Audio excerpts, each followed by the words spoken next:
Good Friday afternoon to you. Hope your weekend is off to a great start. Thanks for joining us on Sports4CLE. I'm Dave Bacon. A little later in the show, Ryan Cavanaugh, analyst for high school football on Spectrum Sports, will join us. We'll talk a little high school football, but we begin by talking Browns. Browns, travel day. They are headed down to Jacksonville, and that is where our guest Dan Labbe will be headed. Early tomorrow is Browns beat reporter for the Plain Dealer and cleveland.com. Dan Labbe joins us. Dan, what are you looking for? What do you want to see in this first preseason game against Jacksonville Saturday night? I think the biggest thing to look for, because we're not going to see a lot of the starters play, is really how some of these first and second year guys look. So, I would assume, even though you can make the case Greg Newsome is a starter or a fringe starter, he's going to play. Jeremiah Owusu-Koramoah.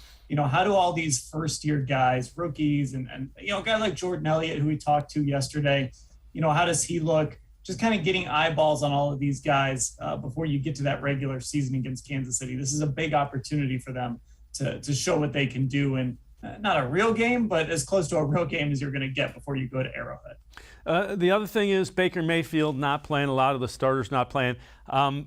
It's a sign of respect for Baker Mayfield that this coaching staff doesn't think you need to get him out and have him run everything crazy. Do you think the fact that they're practicing against the Giants coming up end of next week it factored into that as well?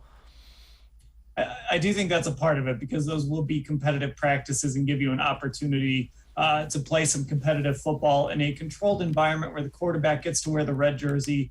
Nobody can hit him. And I think that's sort of the preferred method to do it.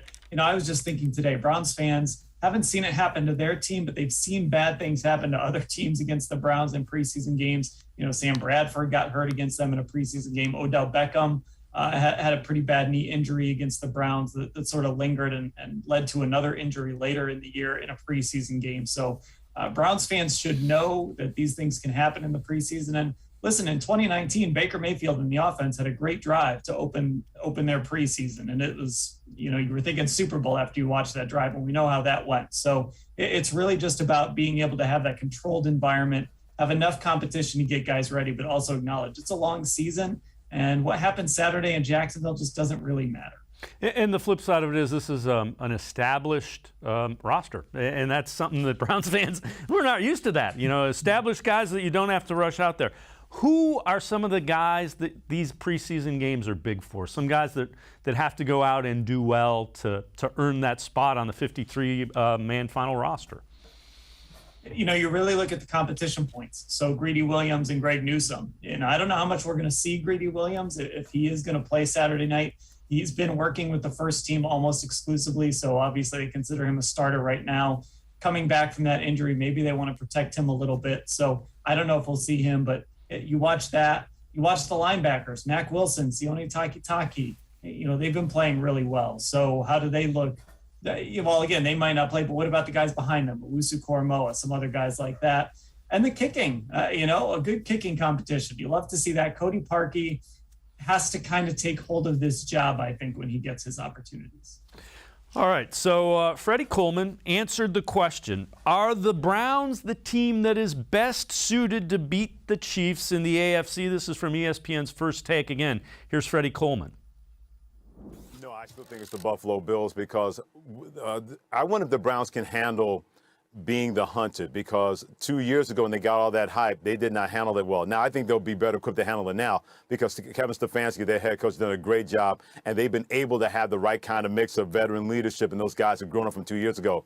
But this Buffalo Bills team, they got a bunch of dudes on defense that just get after the quarterback. They have an underrated secondary.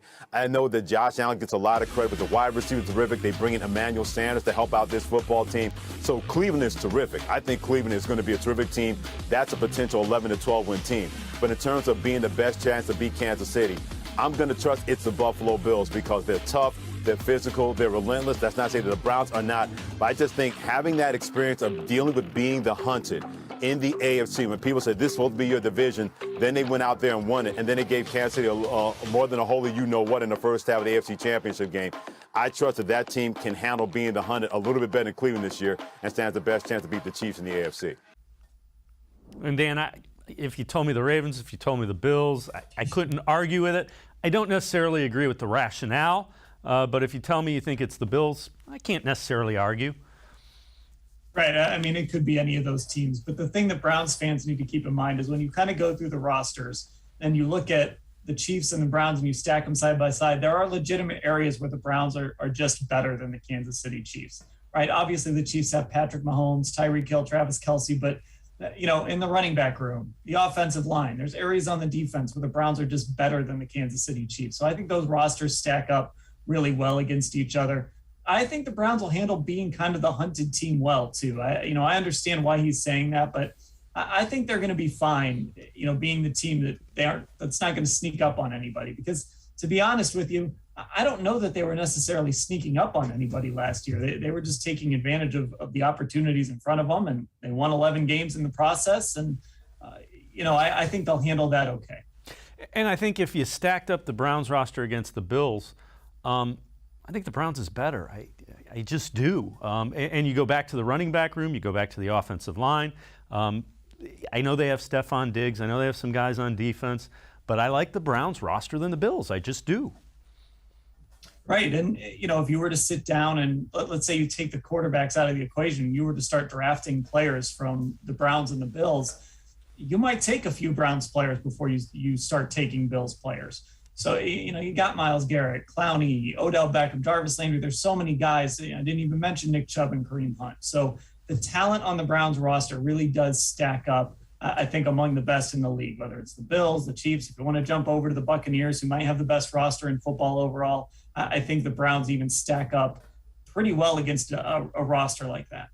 Yeah, I don't think many people could argue that. Okay, so some news for a former Brown. So Joe Schobert, who went to Jacksonville via free agent, has reportedly been traded to the Steelers now. Hasn't been made official, but everybody's saying it's going to happen. That usually means it's going to happen. Schobert to the Steelers. It's an area the Steelers needed to protect themselves in, inside linebacker. Right, and Megan Schobert seems to be convinced it's going to happen, and so I suppose she would know. So this is really interesting because Schobert obviously was here in Cleveland, and I know that he was a guy that a lot of fans loved. Maybe got a little more attention. That he was a good linebacker, not a great linebacker, I guess is how I would put it. But what's interesting about Schobert is he kind of fits this mold of linebacker that we've talked so much about with the Browns. Kind of fast, athletic, can force turnovers, can intercept, can cover. It had some issues in coverage, but I think he's gotten better in that area. I really like Joe Schobert as a player. I think this is an addition for the Steelers that's going to help them. I don't think it changes my view of them necessarily or my outlook of them versus the Browns, but it certainly does make them a better football team. Yeah, and it's hard to argue with, again, Joe Schobert, again, a fan favorite, and Megan Schobert, his wife, and as two married guys, the wife will tell you where you're going as far as the profession goes. Dan Labbe, Browns beat reporter, and I'm going to step aside, take a quick time out. On the other side of the break, we'll hear from Bill Callahan, the secret to the Browns' offensive line success. Sports4CLE, you'll be right back. Stay with us. Life is getting back on track, and you can too. If you or your family have experienced financial hardship as a result of COVID-19, Tri-C can help with tuition assistance. Safely get the in-demand degree or training you need with online and on-campus classes. Go to tri-c.edu to check out our programs and resources. So, what are you waiting for? Register now for fall classes. Tri-C is where futures begin. When it comes to selling you a mattress, most retailers are handing you a long line of extra steps that drive up costs and create confusion. At the Original Mattress Factory, we simplify the mattress shopping experience by building mattresses and box springs in our own local factories and selling them direct to you. It's short, sweet, and simply makes sense. So experience more than just the mattress store. Experience an original, the Original Mattress Factory.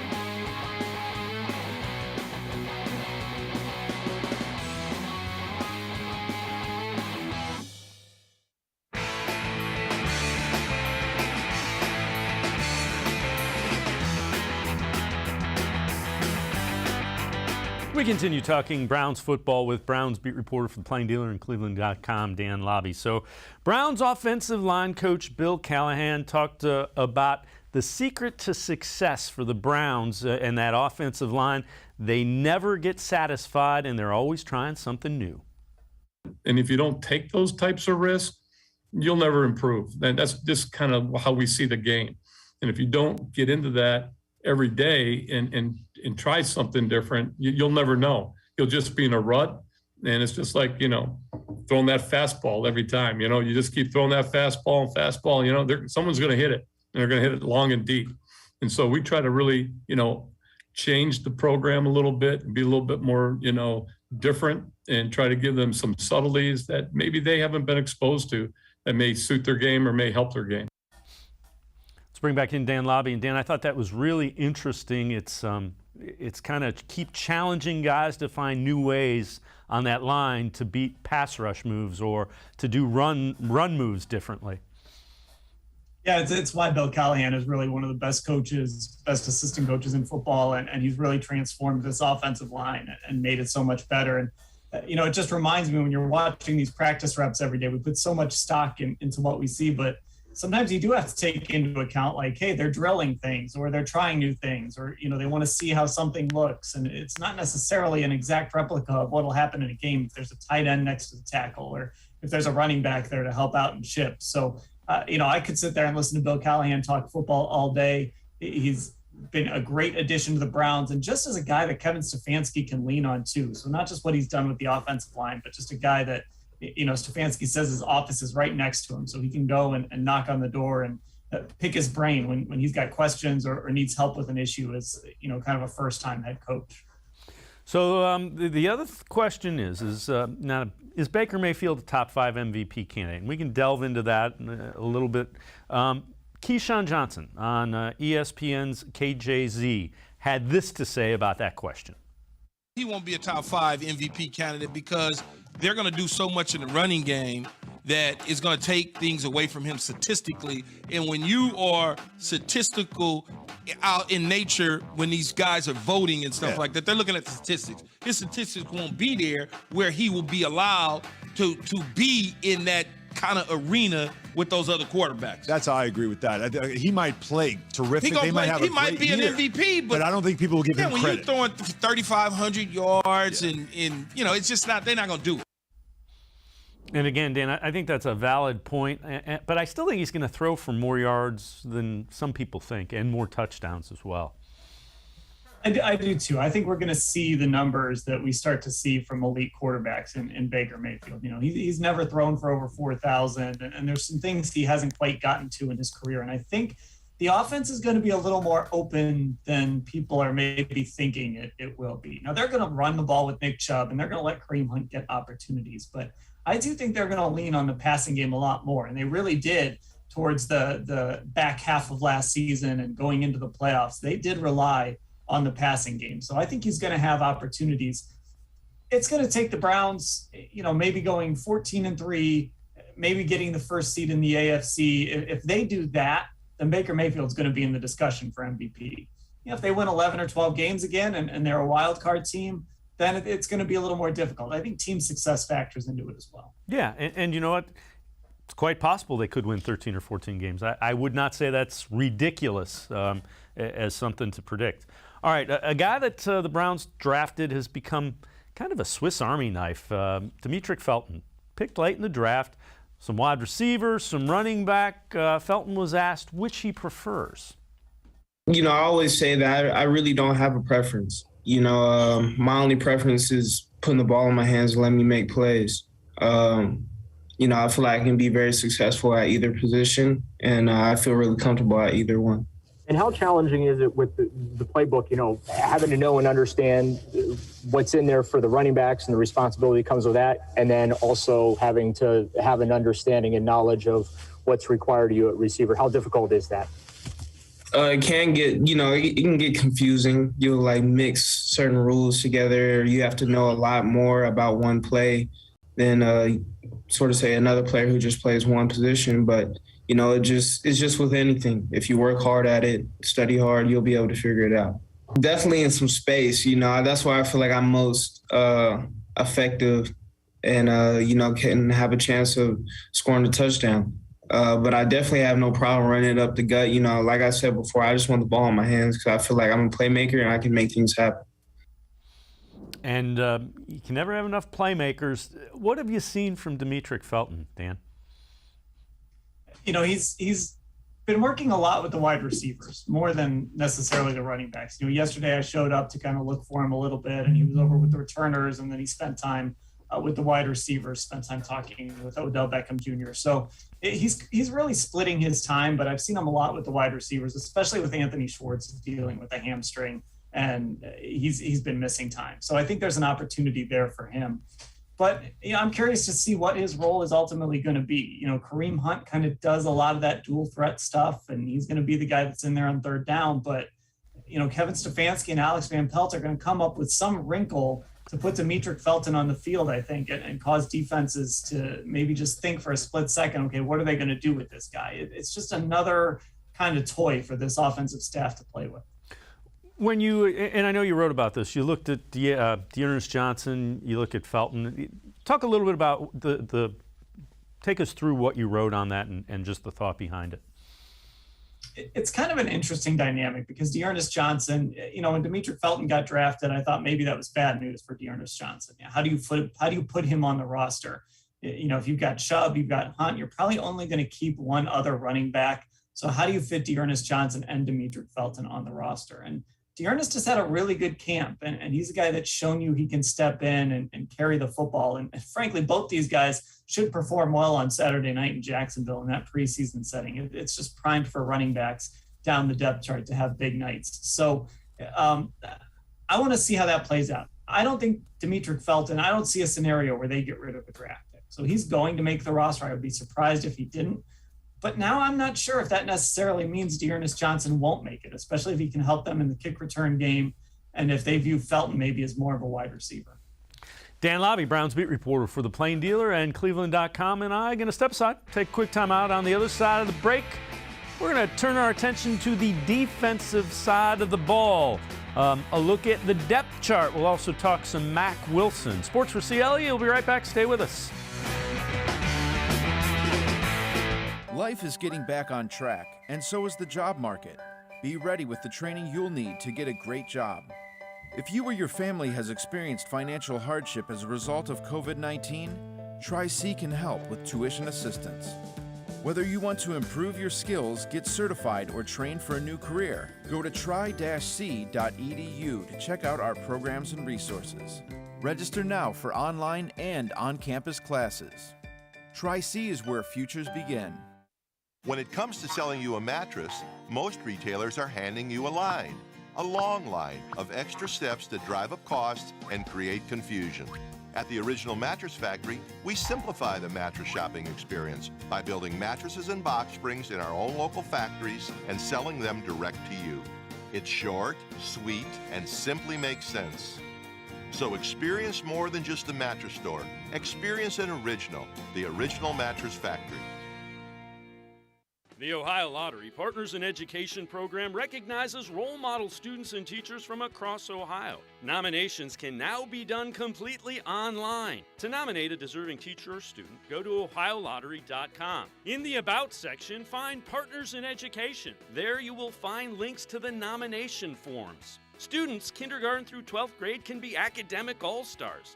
Teachers can be honored as a Teacher of the Month. The Ohio Lottery Partners in Education, where stars shine.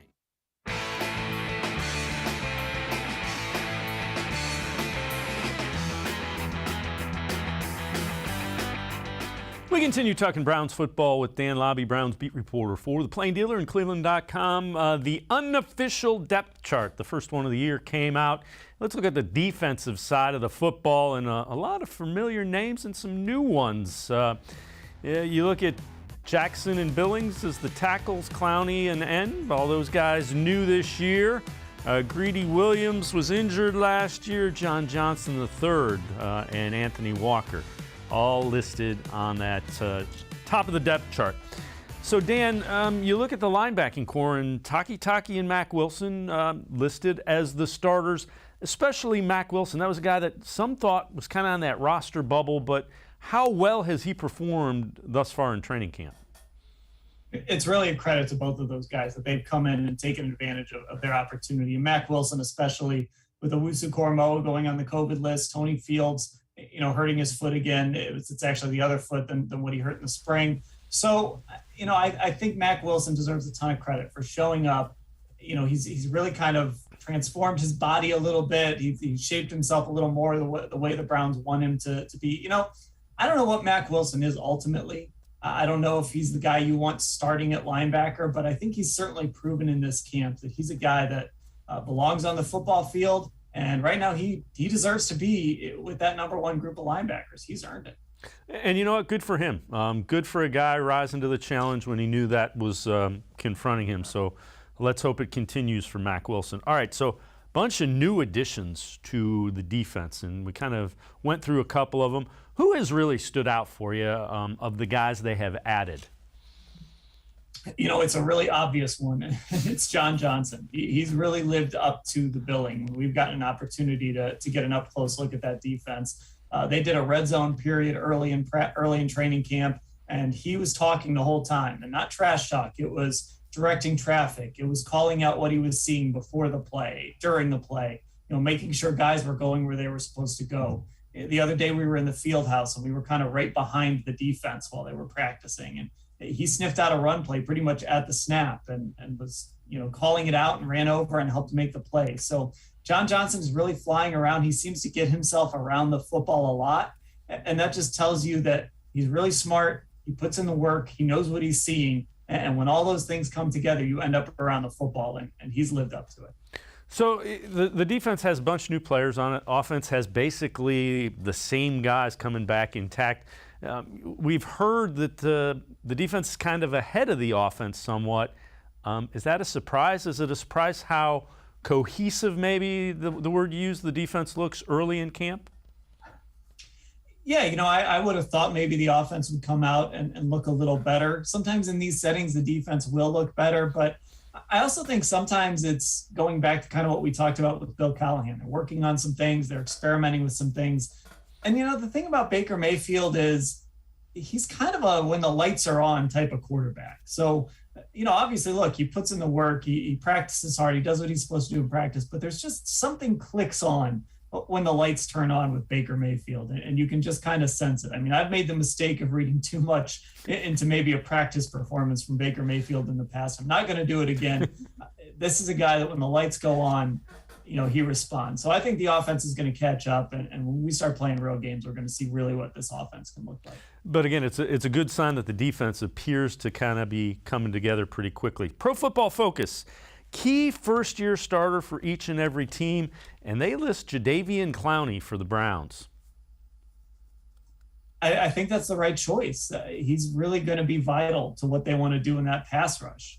And he's looked the part. He's the healthiest he's been. We got a chance to talk to him last week, I think it was, and he was saying this is his first training camp in a long time, whether it's because he was hurt or because he signed late or he was holding out, whatever it was.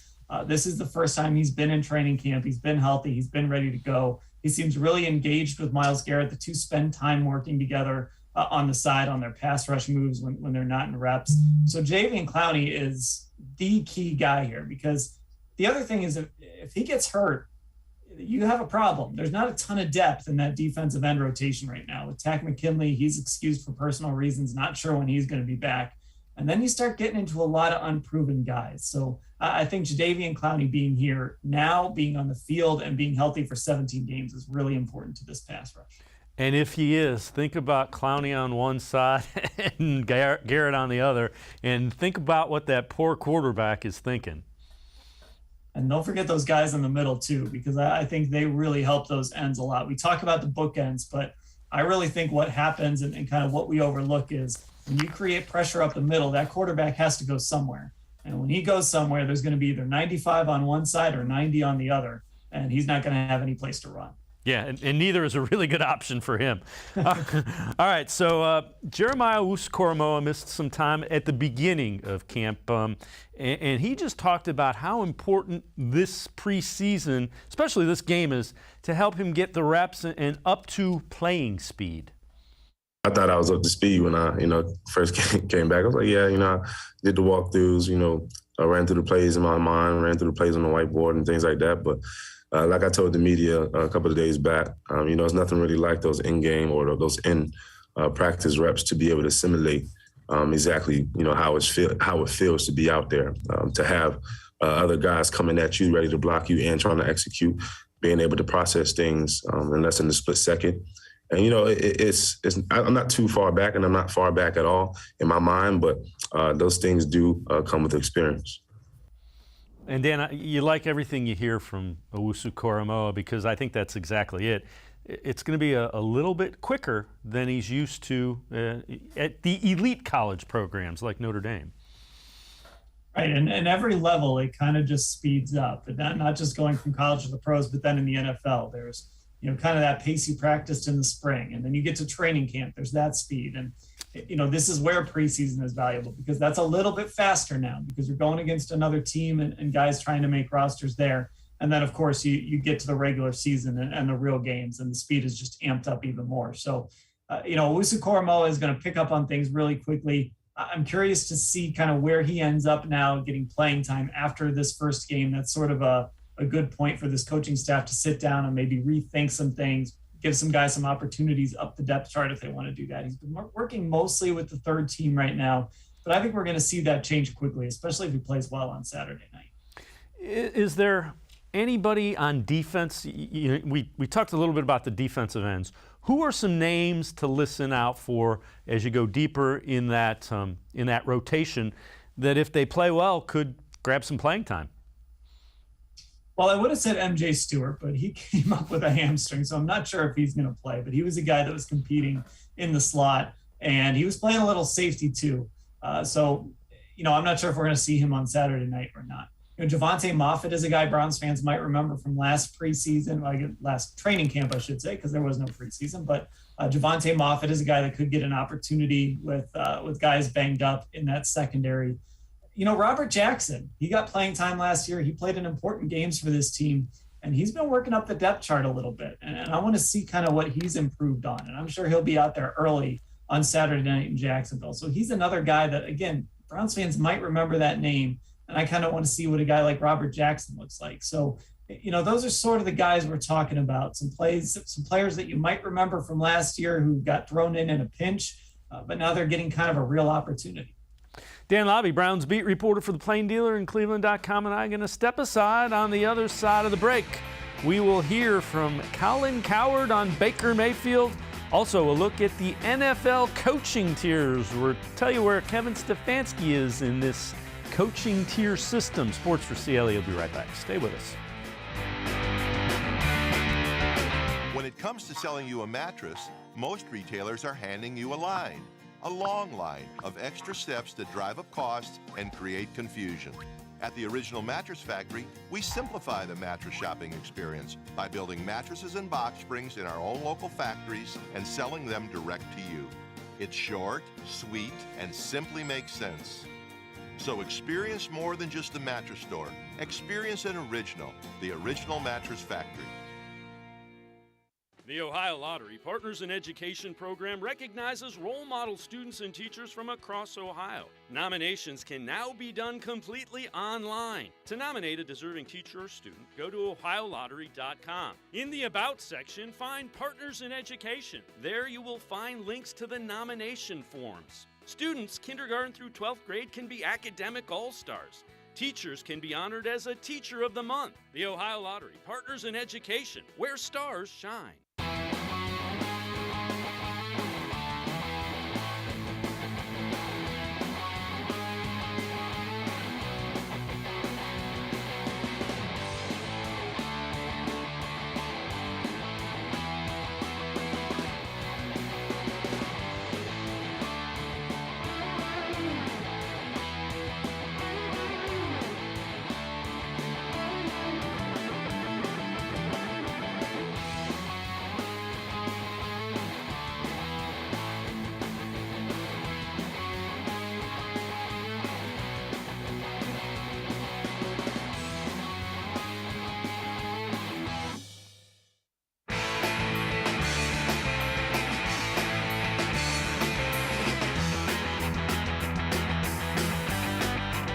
We continue talking Browns football with Dan Labbe from cleveland.com and the Plain Dealer, Browns beat reporter. So Colin Cowherd, Fox Sports, talked pay or play Baker Mayfield. Let's listen to Colin Cowherd.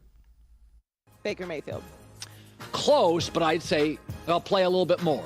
No quarterback in the NFL has thrown more interceptions than Baker Mayfield since he was drafted. I don't love his judgment. I've said before, I think he lacks maturity. It's never been about his talent. Never. His interceptions, there's a connection to his lack of judgment off the field. A little too cocky for my taste. But excellent O-line. He's got leverage because Cleveland's not getting rid of a quarterback that goes to the playoffs back-to-back years, and Cleveland's going to make the playoffs. Should. So I need to see him play more. I want to see how he handles success. Give me till Thanksgiving and all of a sense of, is Baker in good shape? Is he a grown-up? Can he handle success? My guess, though, 80 to 20%, they're going to pay him. And, Dan, I would have bought some of that argument a year ago, maybe 2 years ago. I think Colin needs to listen to Baker more recently, and I invite him to listen to our show so he can hear Baker Mayfield, because I think the growth has been pretty obvious, especially to folks around here. And the other thing I'd say, put Josh Allen in a Freddie Kitchens offense. Let's see how he does as far as interceptions go. Right. I mean, look, the Josh Allen story is great, and how his career has gone has been incredible. But I don't think Josh Allen would have survived in Cleveland with everything that was going on and the impatience of the fan base. I think it would have been pretty bad for Josh Allen here if he would have had those first 2 years. As far as Baker's concerned, look, it's a great topic to talk about. It's fun to kind of talk about Jimmy Haslam's money and how to spend it. But the reality is he's going to get paid eventually. And it's just a matter of when the Browns want to do it, because you really have to weigh the idea of, okay, if Baker Mayfield's not going to be the guy, what are you going to do? You're not going to be bad enough to draft somebody. You don't want to go start bringing in Kirk Cousins types and things like that. You have a really good thing going with Baker Mayfield. And like you mentioned, he's really grown up in the last couple of years, and he's really displayed that maturity. And by the way, the turnovers, they pretty much disappeared in the second half of last season. So if that continues, watch out. That's when Baker Mayfield really levels up. And the reason is because he finally has decent coaching. I mean, let's be honest. I mean, Kevin Stefanski and Alex Van Pelt have made a remarkable difference in Baker Mayfield, and Baker Mayfield knows that. Right. I think he understands that he's got a really good thing going with those two guys. They expect a lot out of him. They coach him up really hard. I mean, I've said it before here on this show. Alex Van Pelt comes in, and the first thing he says in a press conference, streamed everywhere, is we're going to change Baker Mayfield's footwork. This is how I think it should be done. And that's what they did. So, Baker, the thing this coaching staff understands is the things that Baker Mayfield does well. And they put him in positions where he can make plays out of play action, on the move, out of the pocket, all of that stuff. They understand how to make Baker Mayfield a really good quarterback. And then you start to add in the arm talent, the accuracy, the smarts, the leadership. And that's when you go from being a good quarterback in a system that suits you to becoming that top 5 MVP candidate that we talked about earlier. And, you mentioned the coaching staff understands his strengths and plays to him. It's the sign of a good coaching staff and a good head coach. Along those topics, NFL coaching tiers. And it's kind of interesting, so we're going to take a look at this. Top tier, and it's no surprise, it's Sean Payton, Bill Belichick, Andy Reid, Sean McVay. Okay, I'll give him that. Second tier, Harbaugh and Tomlin on there, along with Matt LaFleur, Kyle Shanahan. Third tier, Kevin Stefanski is in there with Zimmer, Flores, Frank Reich, Vrabel, and Pete Carroll. I say the only reason I think Kevin Stefanski is in the third tier instead of the second tier is because he's only done it for a year. But I fully expect as the years go on, he's going to keep moving up into that second, maybe even the first tier if he does it long enough.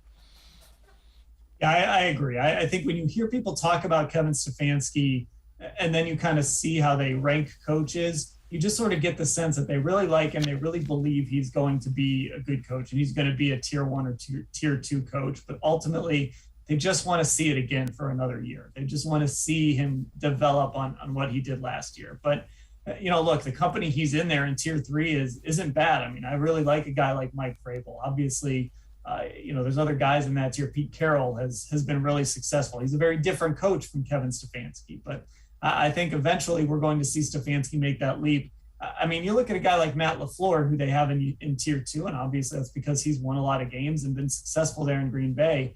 There's no reason to believe that Kevin Stefanski won't be thought of at the same level or even ahead of Matt LaFleur by the end of this year. Yeah, and I would agree. Again, winning moves coaches. It's amazing what good players can do to coaches, huh?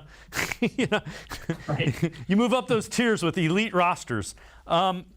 Let's talk a little bit about the position battles. There were a couple of them that were playing out. The cornerback opposite Denzel Ward, third wide receiver. How have those been playing out as training camp has gone on? The cornerback battle has been pretty quiet. There hasn't been a lot to really go off of. Like I said, Greedy Williams has been working a lot with the first team. Greg Newsome has sort of been in and out, first team reps. Sometimes it's been Troy Hill. Sometimes it's been when Denzel Ward has been healthy, it's been Greedy. So we've seen a little more of Greg Newsome now with Denzel Ward sitting out with soreness. So Greedy's moved into that spot. Greg Newsome's getting opportunities. Eventually, I think Greg Newsome is going to make a move. I really do. And maybe it'll happen if he ends up playing on Saturday night. Maybe he intercepts Trevor Lawrence or something and does something to get the coaching staff's attention. But I think we're getting to a point now with preseason games starting, joint practices. I think Greg Newsome is going to make his move at some point. I've kind of been saying all along that he's going to end up as the starter. I think it'll happen before the season starts, but if it doesn't, it'll happen during the season at some point. You don't pick a guy at number 26 overall to not start. So he'll be the starting corner at some point, and we might see him kind of push a little bit here in the coming weeks. What about Donovan Peoples-Jones? That's a guy that by all accounts has had a fantastic camp. Has he kind of locked down that third receiver spot or still to be determined? It's probably between him and Rashard Higgins right now. Kadero Hodge is still in the mix. You kind of know what Higgins can do, but what I love about Donovan Peoples-Jones is you want to see a guy who understands when he's coming into camp. What happened last year is last year. He's going to show up, he's going to be ready, he's going to compete, and he's going to make plays. And that tells me something about the player. That tells me that this guy didn't sit around in the offseason and think, I scored some touchdowns, I made some big plays last year, I'm good. He put in the time and he put in the work. It tells you a lot about him. It tells you a lot about what he can become as a 6th-round pick, which he might end up being one of the steals of that draft when all is said and done. If I had to pick a third receiver right now, I would say it's Donovan Peoples-Jones, but I think they're going to play the matchup game a lot. Rashard Higgins is certainly, going to be a factor in the passing game. Yeah, and he gives them that chemistry and that sixth sense with Baker Mayfield. All right, well, one of the things that has obviously, I won't say it's a concern, but it, you keep your eye on it. A lot of hamstring injuries for the Browns. Kevin Stefanski kind of explained, what's going on with those. I think soft tissue injuries, Tony, are prevalent across the league in the first weeks of training camp. I think that's what the data suggests. Obviously we don't want anybody to get injured, and we try to prevent as many as we can. There's something about playing football, though, where you react and you burst, which is different than training. You can train quite a bit and be in great shape, but all of a sudden the ball's in the air and you got to burst for it. And that's oftentimes what happens with soft tissue injuries. So it's something that we spend a lot of time on trying to prevent. I'd love to tell you we could prevent all of them. I don't think that's realistic, but it is the normal course of training camp, and you got to practice football in order to get ready to play football. So again, hate that it's out there. I don't think we're different than most that we're dealing with some of it right now, but I'm hopeful over the course of the next few days that guys start to come back off of that group. And Dan, it's obviously concerning that so many guys have the hamstrings, but the good news is they're not guys that are missing, weeks or months because they need surgery. Yeah, I think for each guy it's a little bit different, kind of how it might impact them. So Myles Garrett, right? Myles Garrett is going to show up week 1 and be ready to go. You don't have to worry about him. The guys you get concerned about is Anthony Schwartz, who I mentioned earlier. I mean, he missed time in spring because of a hamstring, and now he's missing time in camp. And so it concerns you a little bit that is he going to be able to get up to be ready to go by week 1? You get a little worried. Ronnie Harrison, you want to see him out there because with Grant Delpit now dealing with a hamstring coming back from the Achilles, you want to see Harrison on the field and not be so shorthanded at the safety position. If there's any good news, it's that it's happening early. Like you mentioned, there's nothing serious in any of these. Nobody's undergoing surgery Rashad Bateman with the Ravens, he's going to miss, a fairly significant amount of time. He might be ready by week 1, but we don't know. Most of these guys should be back before the season starts, but it is going to put some of these young guys behind the 8 ball. Dan Labbe, Browns beat reporter for the Plain Dealer and cleveland.com. Safe travels to Jacksonville. Appreciate the time very much and the insight, Dan. Thanks. Thank you. All right, Dan Labbe, Browns beat reporter. Remember, you can read his game stories and analysis, cleveland.com and the Plain Dealer. We're going to step aside, take a quick time out. On the other side of the break, we shift our focus to high school football. Ryan Cavanaugh, analyst for Spectrum Sports high school football games, will join us straight ahead. Sports4CLE.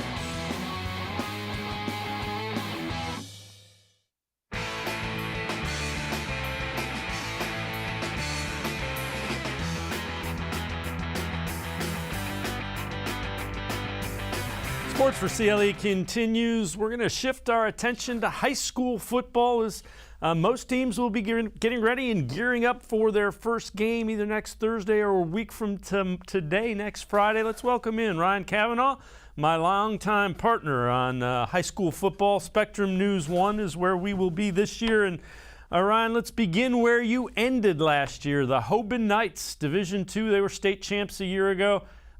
Shane Ham seems like he's been quarterbacking longer than you and I have been calling games, but he finally graduated after 4 years as a starter. Man, what a career he had also. And, as you look at it, Hoban is going to have to answer that question that they haven't had to answer for 4 years. And when you go back to Danny Clark, even before that, you had about 2 quarterbacks in 7 years at Hoban. So that's the big question as Hoban comes into this season, defending state champs.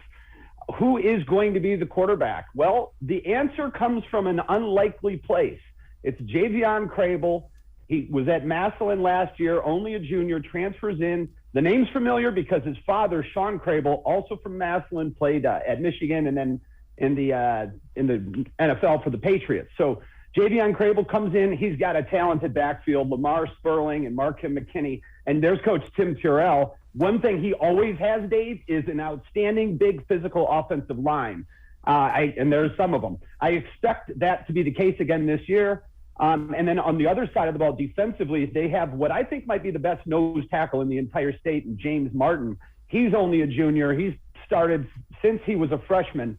So Shane Ham may be gone, but the cupboard's not bare at Hoban. Yeah, and Tim Turrell is a heck of a football coach as well. We know that. All right, Division I, let's talk a little bit about Menor. Cardinals 9-2 a season ago. What do they have coming back, and who should we pay attention to with Menor? Well, speaking of quarterbacks, it's a unique situation, Dave. You and I had the game. Jacob Snow, sophomore, started in the state semifinal against Pick Central, and he had about 24 hours notice that he was going to be the guy. This year, he comes in, no questions about who the quarterback is, and he's going to have a little more than 24 hours to prepare.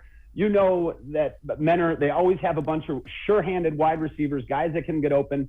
They got running back Brendan Panhorse back, and defensively, only a junior, Brendan Vernon, the 3-year starter, committed to Notre Dame. He is a monster coming off the edge. So expect Menor to be where they always are, Dave, and that's in the conversation for a state championship. Yeah, without question. And Snow was a tough kid. He did not shy away from contact in that first start in the state semis. Let's move on to another team. Always good, always ready to go. St. Edward Eagles, 6-2 a year ago, lost to Medina in the playoffs.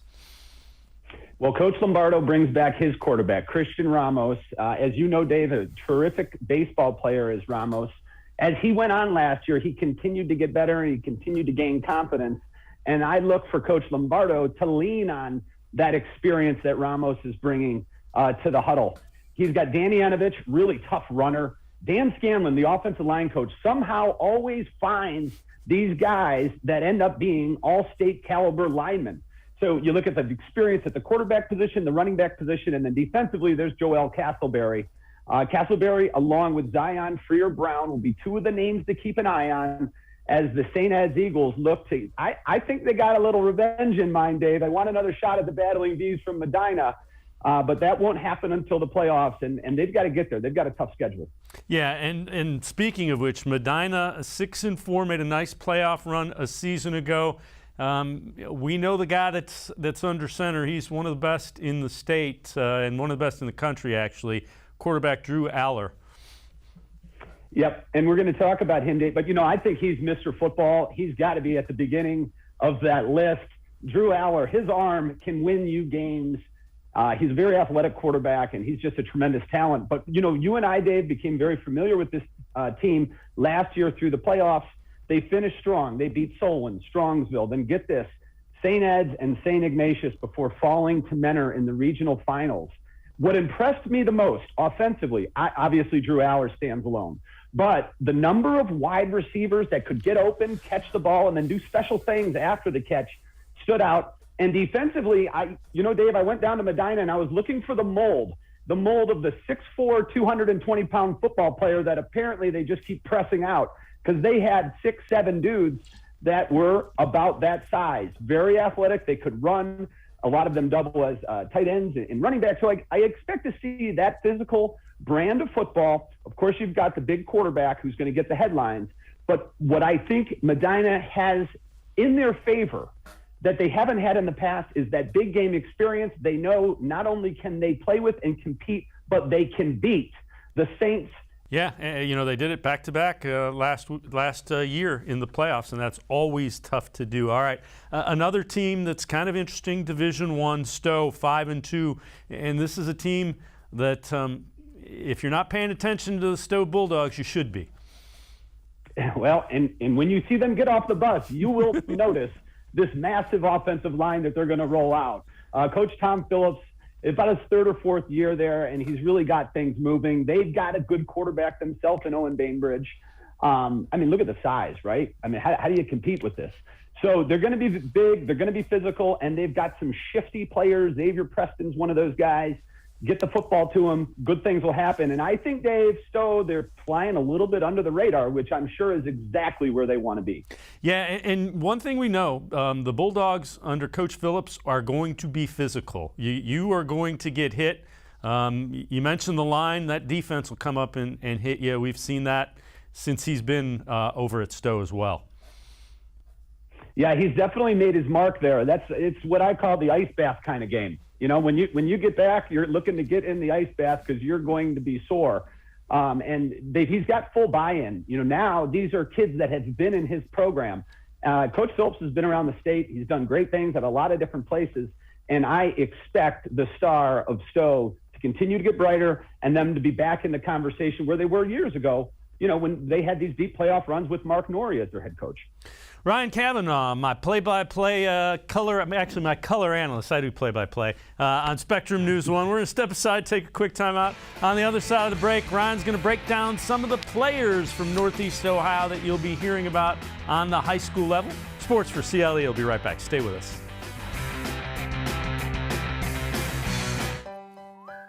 Life is getting back on track, and you can too. If you or your family have experienced financial hardship as a result of COVID-19, Tri-C can help with tuition assistance. Safely get the in-demand degree or training you need with online and on-campus classes. Go to tri-c.edu to check out our programs and resources. So, what are you waiting for? Register now for fall classes. Tri-C is where futures begin. When it comes to selling you a mattress, most retailers are handing you a long line of extra steps that drive up costs and create confusion. At the Original Mattress Factory, we simplify the mattress shopping experience by building mattresses and box springs in our own local factories and selling them direct to you. It's short, sweet, and simply makes sense. So experience more than just the mattress store. Experience an original, the Original Mattress Factory.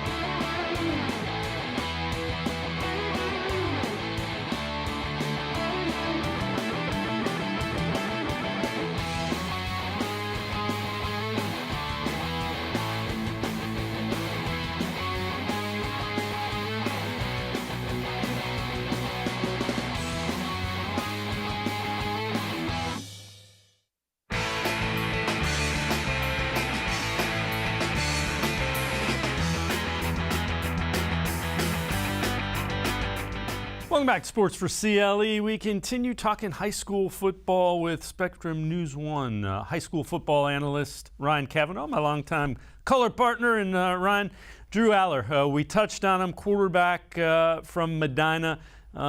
He's a lot of fun to watch. He makes some throws where you just go, man, how did he do that? Dave, you said it best. We've called I don't know how many hundreds of games and seen hundreds of quarterbacks over the years. And from the first time you and I walked out and we saw Drew Aller warming up, you knew something was different. I don't know that I've ever enjoyed in the pregame watching a quarterback warm up as much as I do this young man. And I've seen him throw 40-yard post routes on a line into the wind. There's no, it's very cliche. He can make all the throws. It's a different meaning when you watch Drew Aller throw the football. Numbers are through the roof, even though he was banged up at times last year. That took away some of his athleticism in running the football. I expect him to be 100%, and I expect him to light up scoreboards all over Northeast Ohio and the state. And on that throw right there, you see him thrown against his body. He made another throw in that same game where he threw against his body to the opposite hash mark, 45 yards downfield. You're not supposed to be able to do that. Even at the college level, let alone the high school level. But those are the type of throws that had him as one of the top quarterbacks, not in the state, but in the country. He went to the Elite 11, which, gathers the highest ranked quarterbacks in high school in the country, puts them together for 4 or 5 days, and you have former quarterbacks grading them. He was in the running to be the top and had a bad day late in that. That had him fall off, but that's the kind of talent he is. Penn State's getting a good one, Ryan. Yeah, and last year when we saw him, there wasn't that much hype around him. He was still getting his name out on the map, and as you mentioned, going out to Elite 11, there's no secret anymore about who Drew Aller is. And we've mentioned it a couple times, some of the quarterbacks we've seen, but you could say Trubisky. We've called Joe Burrow's games. Those guys obviously are Mr. Football. They're NFL quarterbacks. They're outstanding. But at this level, Drew Aller is every bit as impressive to watch. So if you're in Northeast Ohio and you're a football fan, I strongly suggest you go and see Drew Aller play in person, because he's that kind of guy that you should say, hey, I saw that guy in high school play. Yeah, without question. Another quarterback, a pretty good one in this area as well, Owen Bainbridge. He's headed to Bowling Green. And again, a guy that really good athlete. He is. He's got a couple varsity letters in basketball as well. 3-year starter at Stowe. Family, very good at basketball as well. His brother, 6'5", 210 pounds. He's added some muscle in the offseason, and he's got the arm to go with it. I think the ceiling is higher for Owen Bainbridge. I don't think he's come close to realizing his potential. But what he does have is that dual threat. So he averaged 10 yards a carry last year. He averaged a touchdown rushing over a touchdown passing. So he's a real threat. We've talked about that offensive line, and he's also a 3.8 GPA guy. That's what you want in your quarterback position. You want him to have it upstairs as well physically, and Owen Bainbridge checks all those boxes. Another interesting guy is a running back, Valley Forge, and his name is Kentrell Marks. Headed to the Big Ten in Purdue, a really talented guy.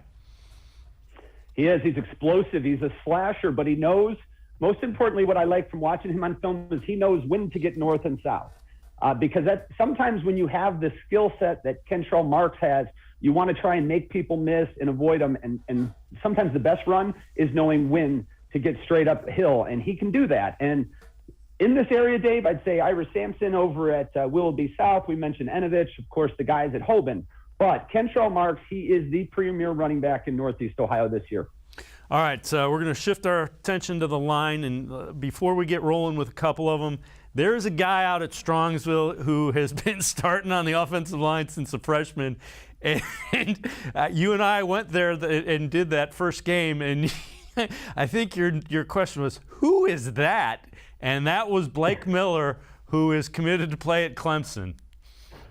You know, Dave, I wish I had the opportunity in high school to play with Blake Miller, not so he could protect me in the quarterback position, but on these dog days of summer when it's really hot, I could just stand next to him and get some shade. He's that big of a dude, 6'6", 315. And Coach Lou Serino out at Strongsville, even last year, what he suggested, the two biggest points of development for Blake Miller, and I expect those to be amplified even more this year. Number one, the transformation of his body. He was no longer 370 pounds. He's 315. You look at him there in film. That's a monster of a man, but he's leaning out. And secondly, he became a run the ball behind me guy. He became more vocal in the huddle, vocal on the sidelines with Coach Serino, and Blake Miller is now the guy where he wants you to run behind him on every single play. And how Ohio State let him get to Clemson, I don't know. But he's at Strongsville for one more year. Yeah. And you know what? If I'm a running back, you don't have to convince me, Blake. I'm running behind you, brother. We call that smart. All right, there's a number of other really talented linemen. Take us through a couple more of the linemen in the area that are really good. This is a really strong year for offensive linemen in Northeast Ohio. Yeah, absolutely. I think it's the deepest position in Northeast Ohio from everywhere, and that always isn't the case. All these guys I'll mention are over 300 pounds. They're massive. Mason Mennel over at Stowe, he's going to be a guard. Again, one of the key pieces to a really big line is Mason. Ryan Baer out in Eastlake. They don't get a whole lot of attention. That program, I just know it's not one that's talked about, but Ryan Baer is committed to go to Pitt, and he is the highest rated offensive lineman in that class. He's a 4-star, and he's going to be a good one out there for the Panthers. Big Mo, Maurice Hamilton, 6'4", 345, offensive tackle from Cleveland Heights. He's worked extremely hard in the offseason. He's committed to WVU. There's a lot of people, Dave. This is another team, the Cleveland Heights Tigers, that are flying under the radar, and they've got some athletes, but they've got Big Mo and some other big guys. If they can protect the quarterback and let them do their things, I think it could be a very special year for Cleveland Heights. And finally, I'll end with this one. Tariq Montgomery from St. Vincent St. Mary, 6'5", you guessed it, 310 pounds. He's a Marshall commit. What I like and what Marshall and everybody likes about Tariq Montgomery is his versatility. As a sophomore, he started at right guard. Last year, he moved to right tackle. And this year, he's going to be at the blind spot. He's going to be in that most coveted offensive line position, the left tackle. So while we may not know who's going to be playing quarterback at this point for St. Vincent St. Mary, we do know Tariq Montgomery has their back. And you know what? They're going to be well protected with Tariq Montgomery. He block the guys. Don't let anybody hit me as the quarterback, Tariq, and he'll follow that. Ryan, appreciate the time and the insights. We plan on doing this each and every week, and we'll preview the games we're going to be out at for that given day as well. And so every Friday we plan on being joined by Ryan Cavanaugh. Great stuff as always. Look forward to it. Another year of high school football getting ready to go. Ryan Cavanaugh, appreciate it. Spectrum News 1, you can hear Ryan and I in Northeast Ohio. Thanks, Ryan. Thank you for having me. Look forward to seeing you next Friday, Dave. All right, Ryan Cavanaugh, analyst for Spectrum News 1's high school football. That'll do it for this edition of Sports for CLE. Have a great weekend, everybody. We will see you again Monday. We'll wrap up the Browns-Jaguars game. Scheduled guest, Elyria Chronicle-Telegraph Browns beat reporter Scott Petrak. Have a great weekend. See you Monday at 4 on Sports for CLE.